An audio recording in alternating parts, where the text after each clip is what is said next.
Good evening, everyone. First of all, it's great to see so many students in the audience. I think everything we talk about science is very important to have engaged with the students. So thank you all of you for coming for this session.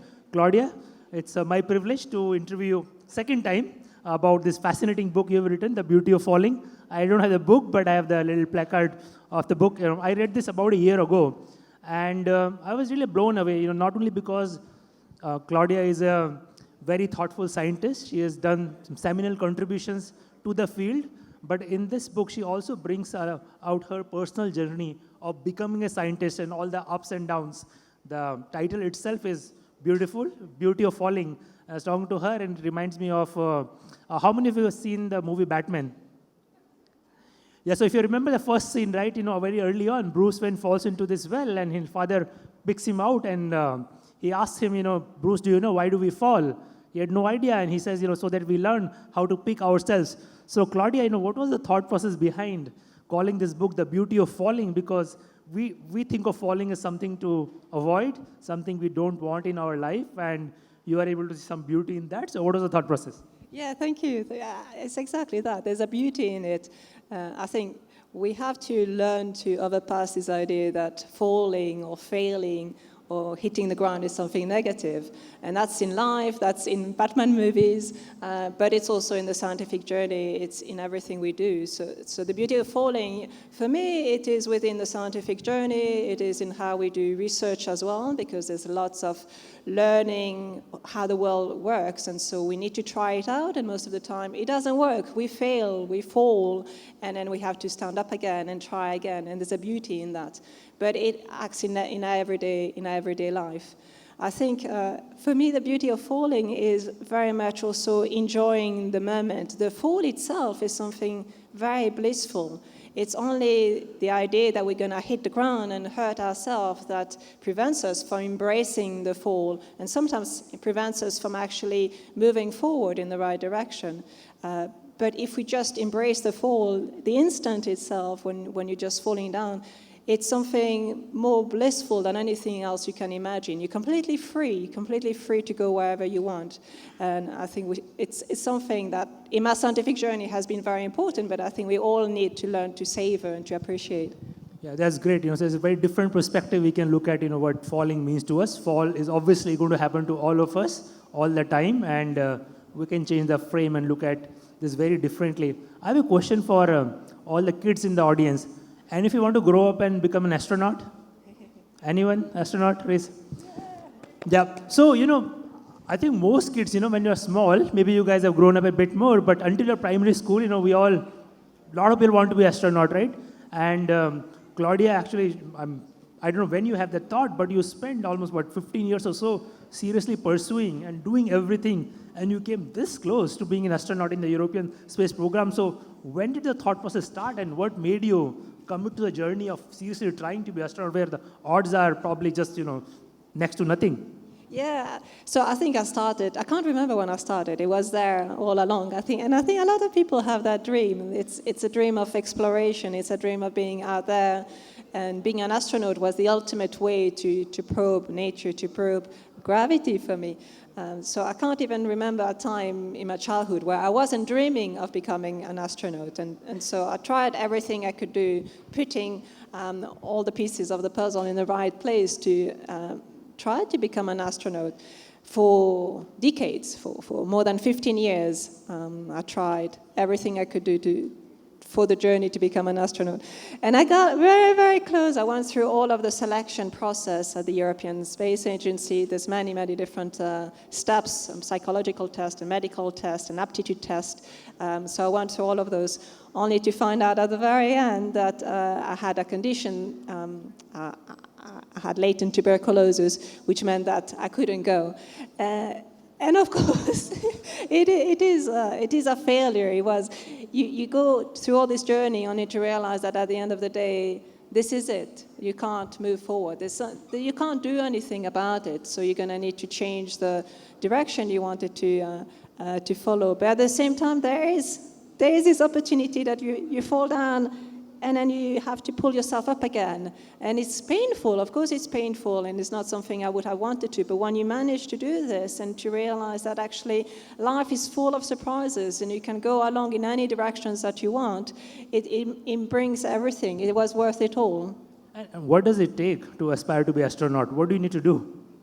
So there's a lot of medical fitness, but there's a lot, the biggest challenge are psychological. The biggest steps where most of the candidates fail is all of those psychological tests, aptitude tests, team bonding tests, in setting yourself in very stressful environments and being able to rely on each other in a peaceful way. Is something that we can all think that we can do very easily, but when you're in a very stressful situation, is actually quite challenging. And so for me, this ability to try to stay calm in any situation that you can find yourself is also something that you ultimately find in the scientific research, because the type of research that I do, it's theoretical physics. You may think that it's very black and white, it's just on the blackboard, it's just mathematical equations. But there's also a lot of emotion that comes into it, because you invest yourself in a particular model, in a particular way to think about the world. And you have a lot of competitors who have their own egos, they have their own emotional attachment to their way of seeing the world. And so being able to follow through the scientific process and discuss with other scientists in a way that you have to remain very patient with, and being able to remain in logic but also adapt to everybody's perspective is something which is not only found useful for the astronaut selection, but very much for the scientific endeavor.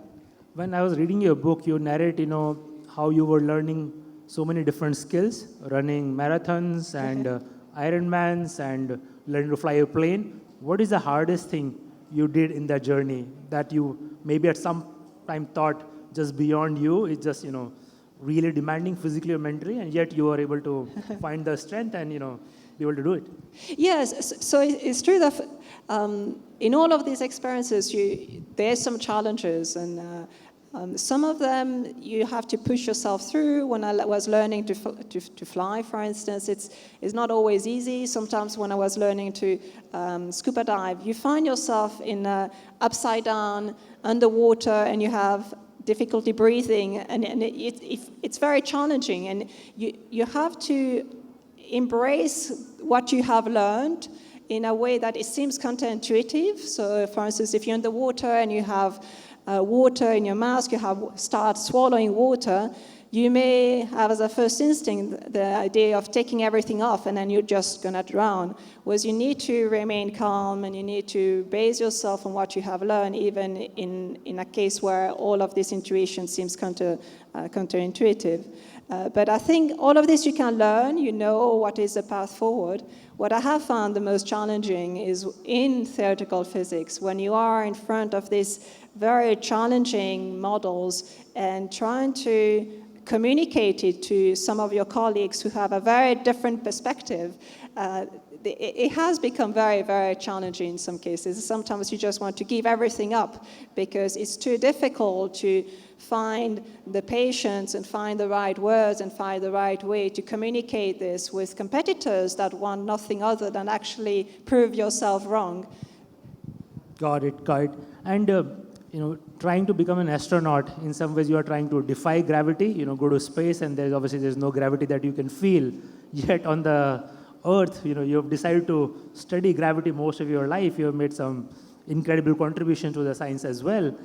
What attracted you? How did you arrive at this realization that you want to seriously study what gravity is? And in some ways, I should also mention that in some ways, science of gravity is very old. Newton solved something 300 years ago. What was unfinished, Einstein did that 100 years ago. And what is still remaining to be solved that attracted you to pursue this as a theoretical physicist? Yeah, it's a good question. I think to start with, I didn't realize that gravity was what I wanted to understand better. That's what I wanted to study. I was thinking more of doing astronomy. I was thinking more of doing astrophysics maybe. But now when I think back, I realize that at every step along the way, it really was gravity. It really was the foundations of nature, the foundation of space and time themselves. I think there's many reasons as to why. First, because gravity is something so universal. It's something that we can all appreciate, all in here, but also all through the universe. Everything, everyone, even components in the universe with which we have no direct contact, we're still unified with them through gravity. So for me, there's something very beautiful, very fundamental about gravity. I think people often ask me, but if you want to understand nature, why don't you actually study, for instance, biology, or study some systems which are much more relevant in our everyday life? And for me, this is far too complicated. If I study gravity, if I study theoretical physics, it's really taking out every possible complications away, and then you go to the most abstract, the most fundamental thing that there is, which is the very bare space and time. This is the most fundamental thing that you can imagine. And everything else, for me, is far too complicated. That's why I like to study gravity, to study the very foundation of space and time. But it relates us all in different questions that we may have. I think we all try at some level, to try to understand our origins. And for some of us, the question of our origin is where do we come from in our genealogical tree? Where does life come on Earth? Why is there life in the solar system? Or where does the solar system comes from?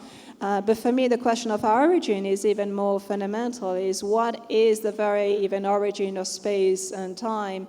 And how does that question even make sense? If I want to understand the origin of time, I need to formulate it in a way that doesn't preclude time itself, and so it has to be something very fundamental. But all of this, at the end of the day, is related to a deeper understanding of gravity, because it unifies everything that there is. And gravity is all around us. We are all able to sit down our chair and have this conversation because of fairly modest gravity that Earth has.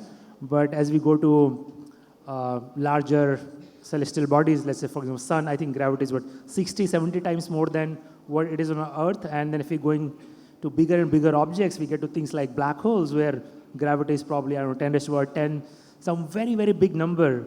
And there is a lot of fascination in recent history with black holes. Like, how many people in the audience, like black holes, or do you think black holes interest you? Yeah, so we are half the room, right?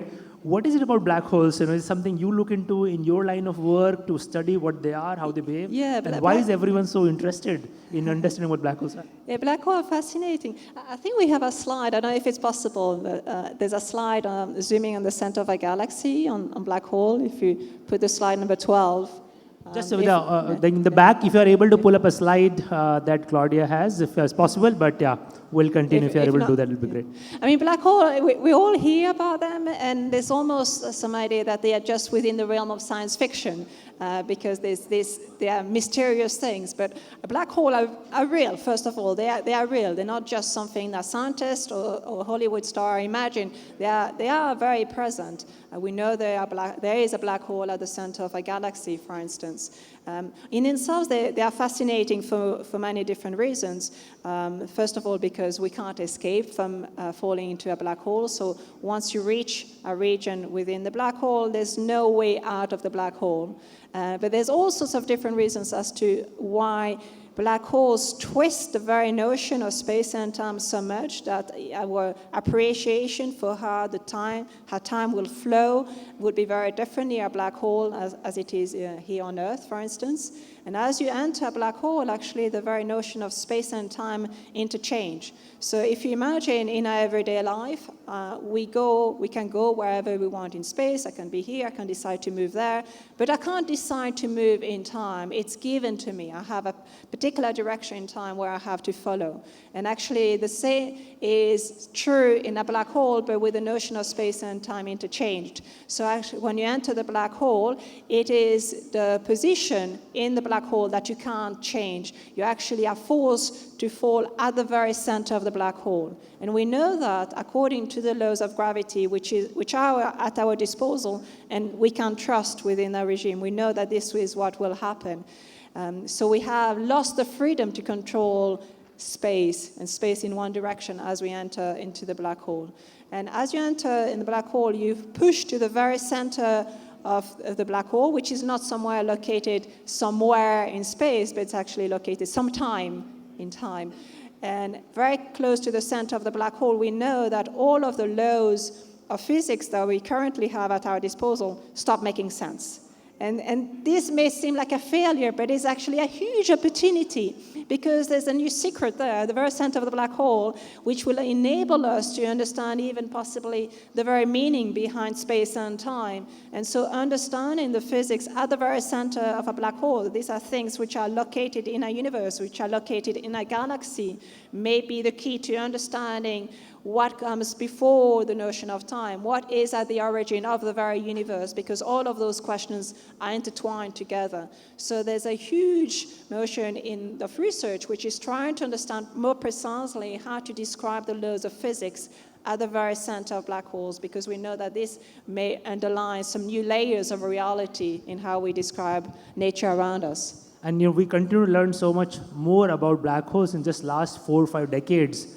And I think you're not able to pull up that picture, but I think 2019, we were able to take a picture of, we as in not me, had nothing to do with this, I like to claim small credit, but a group, I'm sure you're familiar with that group as well, of scientists. There is this massive black hole at the center of our galaxy, something equivalent to 4 million suns, something like that. So 4 million solar mass. It's a massive object, it's right there, it's critical to the functioning of the galaxy, because everything is in some way spiraling around that. And we just continue to learn more and more about, as you say, physics around black holes, possibly what's happening inside. And it's probably some of the deepest, the answers to our deepest question may come from understanding what goes on inside black holes.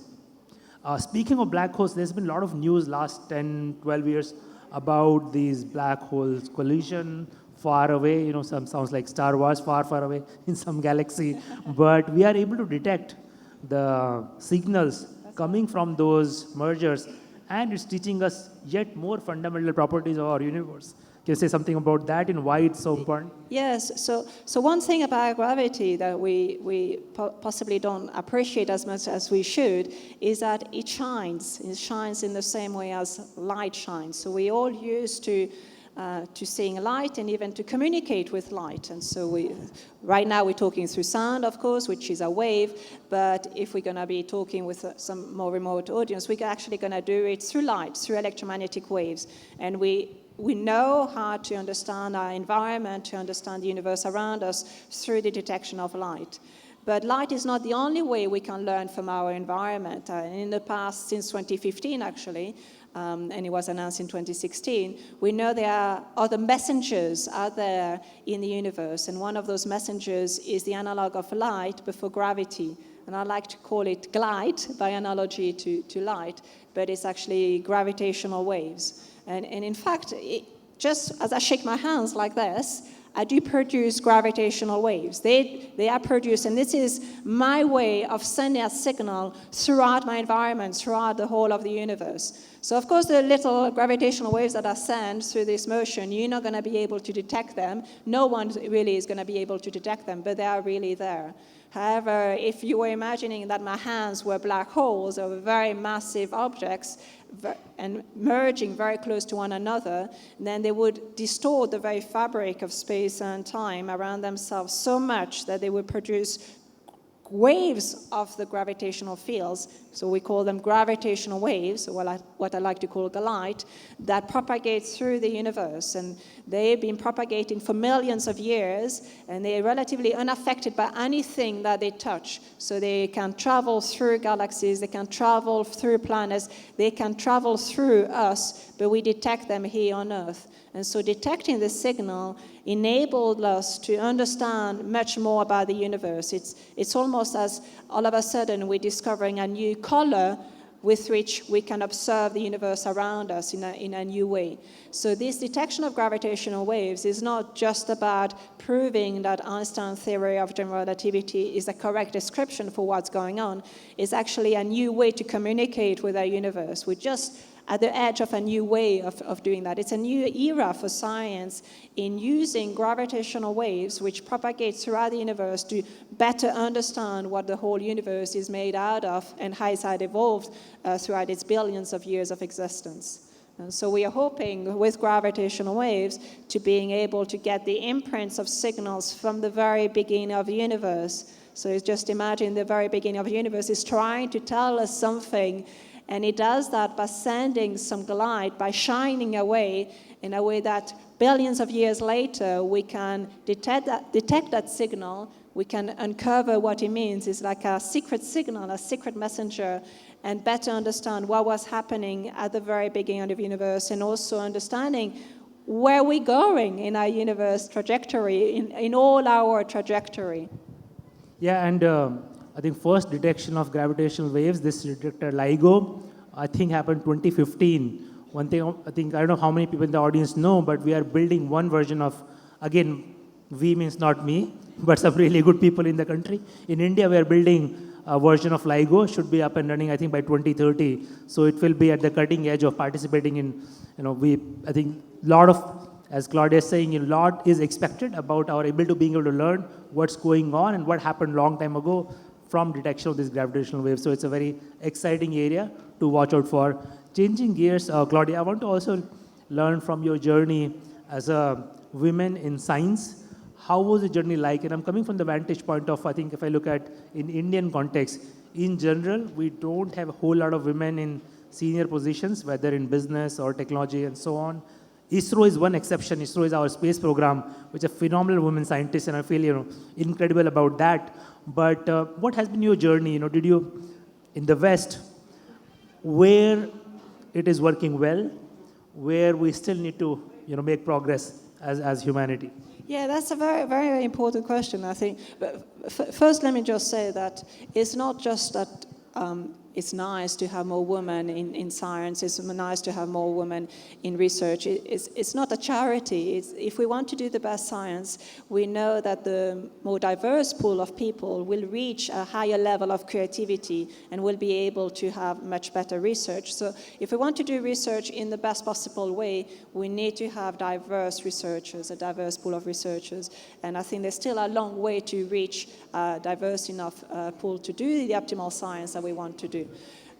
I think in the past 20 years, I've seen there's much more awareness in that realization and much more programs encouraging diverse people trying to do science, women to do science. But it's not just about women, it's also any underprivileged minorities to understand that doing science is something we can all do and we can all do together. But even though there's much more awareness in that, and many programs that are there to support various diverse people in joining the research, the obstacles are still huge for reason that it's hard to be very tangible. There's a lot of unsaid elements. There's a lot of biases that are difficult to emerge at the surface. Sometimes it's easier if something actually is said explicitly, so we can actually look into it and affront it. But most of the time, things are under the cover, under ways in which we do science, which is difficult to separate out in how we do it. So you can see that at the undergrad level, there's a higher and higher proportion of women doing science, but as you go on into the more senior positions, it lowers down more and more, to the point that the proportion of female academics in theoretical physics today is still the same as what it was 20 years ago, even though at a lower level it is a much higher proportion. So I think there's still a lot of work to be done in realizing that we can all do science together, we can all do research together, but it's also about acknowledging that the way we think about things may be different, and appreciating different perspective in a much more inclusive way is something we still have a long way to go. Right, so your point is this diversity of perspective can make the quality of science itself a lot better. And we clearly have, I think, both in India and the world, a lot of work to do. I was earlier on a panel called Wicked Problems, This is definitely one of those wicked problems that I think world has to wrestle with it for probably a long period of time, but extremely important. And somebody like yourself, making contributions in science and being a role model for a lot of youngsters, I think both girls and boys alike, it's also a step in that direction. Can you also, for the audience here, just give a sense of what does day in the life of a theoretical physicist look like? What do you do during the day? Just be in front of a whiteboard and squiggle equations, symbols. There is a lot of that, I have to say. Yeah. So one thing which is I really love, which is essential, is brainstorming. So we have a lot of students, we have a lot of younger people with whom we do research, and you may have an idea on what you want to do, how it's going to be realized, and it's essential to be proven wrong. It's essential to discuss about it. Often it is on the blackboard. We exchange ideas and realize that things are not quite as simple as you thought.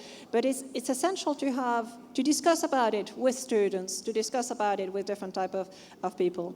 An aspect which I like in my academic life is also teaching. So I teach almost every day, and you're in front of students, you explain some of the work which I know very well, I think I know very well, but just in the process of explaining it, it really challenges me in a way that I like. And I never give the same course twice. So even though it is material that I know very well, I think I could do it by heart, in trying to express it in a way that makes sense to other people, you realize that you're reinventing it somehow. And in doing so, you make connections with things that you thought you knew, but actually hadn't been appreciated as much as you did before. So I learn a lot myself. I think I possibly learn more by teaching than maybe my students do sometimes. Yeah, I think there's a lot of, truth to that. This morning, I came across this quote in one of the book I was reading is, you teach what you need to learn the most. So which is what you are saying, right? Being able to articulate. We're going to take audience questions also very soon. So please keep your questions ready. Just one last question from my side is, a lot of us learn about physics from, movies like Gravity, Interstellar, Martian. These movies do justice to the physics? Are they able to get close to what science tells us?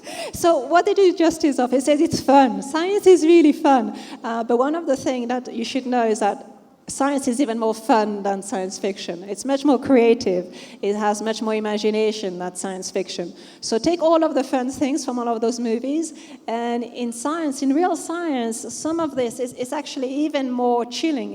It's really an adventure. It's really trying to reach something beyond anything else that we would have learned. I think it is true that in any of those movies, if I gave a podcast on Interstellar just a few weeks ago, a lot of the science is actually very correct. But then if you want to make it a bit more Hollywoody or a little Bollywoody, then you have to go through things which are not scientifically correct. And so there's a point where you can't take it anymore. But I think it does do an excellent job at portraying some of the fun aspect of the science and some of the aspect about the way time gets perceived differently between different observers, or how it affects our very notion, how it challenges us in our perceptions, is very true. And so I like those aspects. Yeah, so do check out those movies. And let's get audience question, definitely from the students in the front as well. So, but let's get the mic. So this gentleman over there. Is this work? Yeah. Hi. So I'm an aspiring astrophysicist, and I wish to specialize in gravitational waves. My question to you is: we often do research in science in all realms of sciences, but communicating science is also equally important. So what can be done to make science communication a bit more nuanced, such that the details and the nuances of physics itself are not obscured when we communicate science, so that it's not only more popular, but it's more accurate to what people know in the general public? So, first of all, I think you should trust your audience. I think people are, I'm always amazed in first of all, how deep the questions are from the audience, from everybody. Often I give public talks, and when I have lots of questions afterward, they are so deep, and sometimes they're formulated in a the words are very simple, but the concepts are very, very deep. And I think that is essential to realize that you can communicate in simple terms. Sometimes the way we try to express some of the scientific concepts, they're obscured not because the concepts themselves are challenging, but simply because we use a language that we are used to as scientists, and the audience may not simply be used to that. But that's just a language. So being able to translate some of those concepts with words which are possibly simpler, but they're still correct, I think it goes a long way in being able to translate very deep concept to the public. And I think it's true that a lot of the things that happen, they are relatable. A lot of the concepts that you want to translate in science, they are relatable to everyday things. It's not completely different. So there are ways to communicate in a way that is much more tangible for the public, of all ages, actually. And read Beauty of Falling. It does a great job of communicating that as well. I think there's a young man over there, yeah, in third row. Yeah.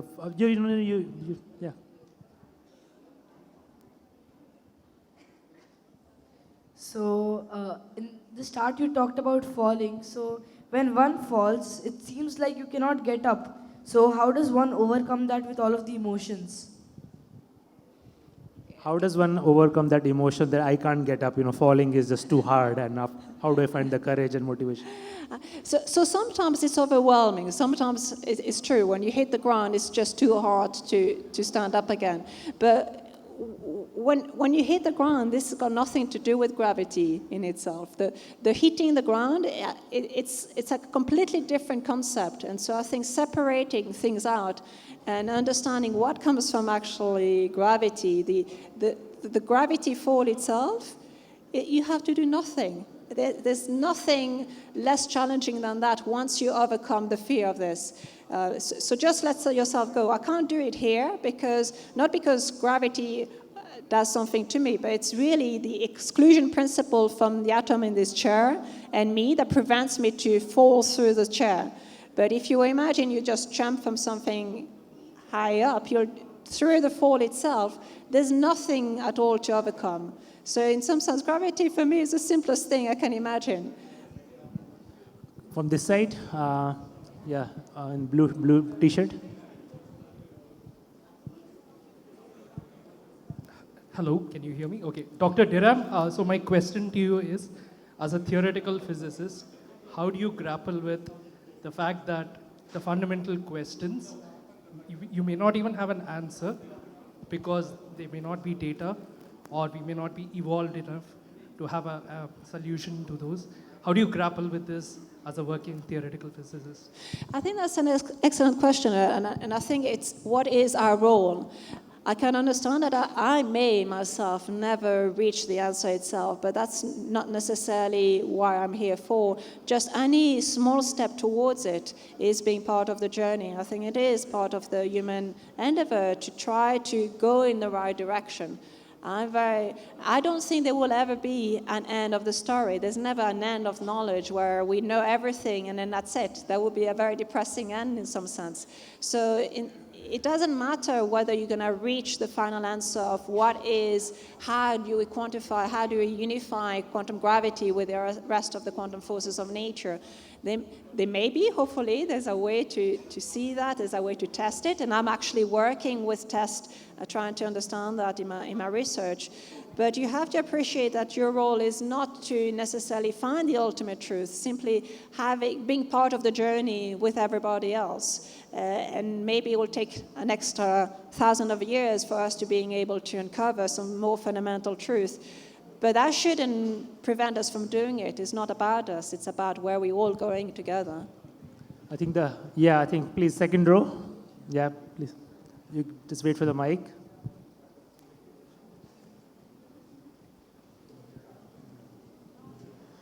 if a human being was sucked into a black hole, what would happen to our body? What will happen to our body? Yes. So if you imagine the black hole at the center of a galaxy, it's so massive that what we call its surface, so its horizon, is actually really very big, very large. And so as you enter through the black hole, through the point of no return, things wouldn't seem for you necessarily very different. From an observer very far away, they would have the impression that you are frozen. They wouldn't see you quite fall into the black hole. The light that you emit, or whatever signal that you emit to an observer very far away, will get frozen. So they will never actually see you falling into the black hole. But for you, you would fall into the black hole, and there's not necessarily anything terribly bad that will happen as you enter the black hole, apart from the fact that you'll never be able to come out from it ever again. And then you'll be inexorably pulled towards the center of the black hole. As you do so, towards the very center of the black hole, you'll have the force of gravity that pulls you along the transverse direction, along the radial direction so much that the very structural atomic body of yourself will fall apart. The forces inside your body will go beyond the atomic bond inside your body. So there will be a point where it'll probably be a little bit painful before you reach the very center of the black hole. You'll be completely pulled apart. I'm sorry. Just study from a distance, no need to go close to it. Actually, on this side, yeah. Yeah, okay, first person.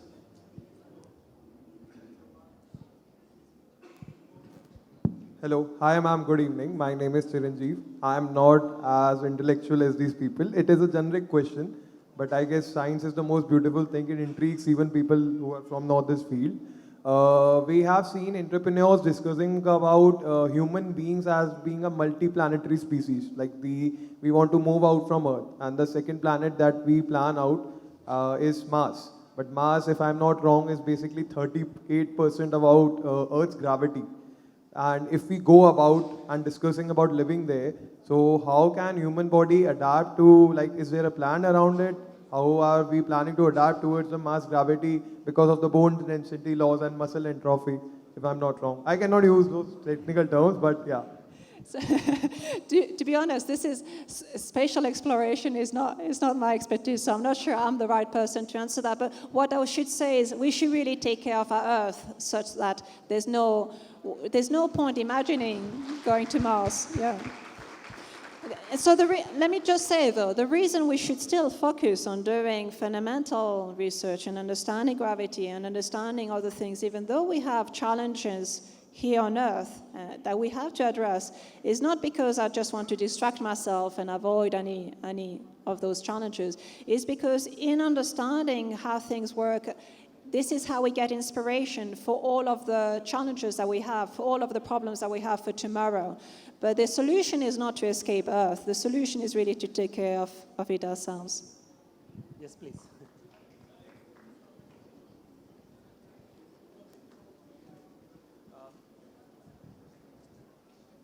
So my question is, it's about a specific particle, but it's hypothetical. Closer. Oh, it's a hypothetical particle. So what are your or the theoretical physics community's views on tachyons?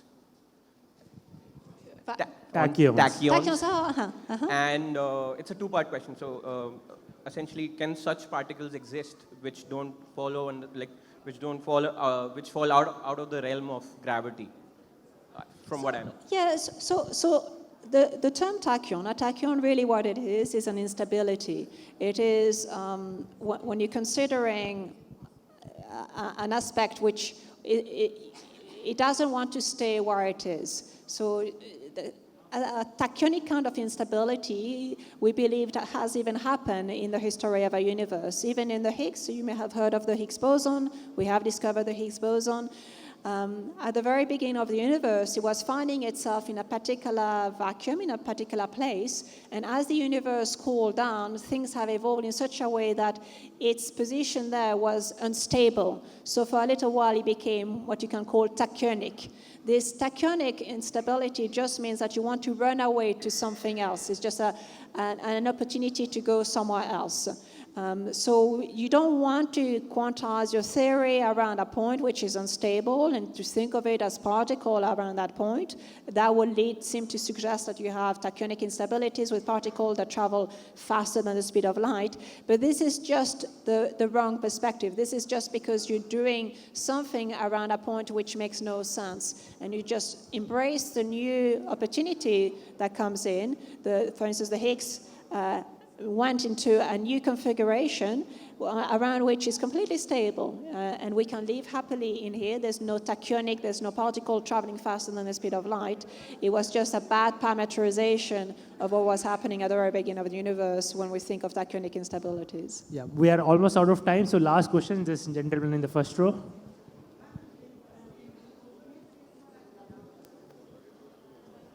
So, in your career, what is the most difficult experience you've ever been in? Yeah, the most difficult experience, I think, sometimes the most difficult experiences are the most gratifying at the end of the day. But I think, as I mentioned before, being able to convey some principles, some ideas to colleagues when there's a lot of when there's a lot of competition going on, that can be very challenging.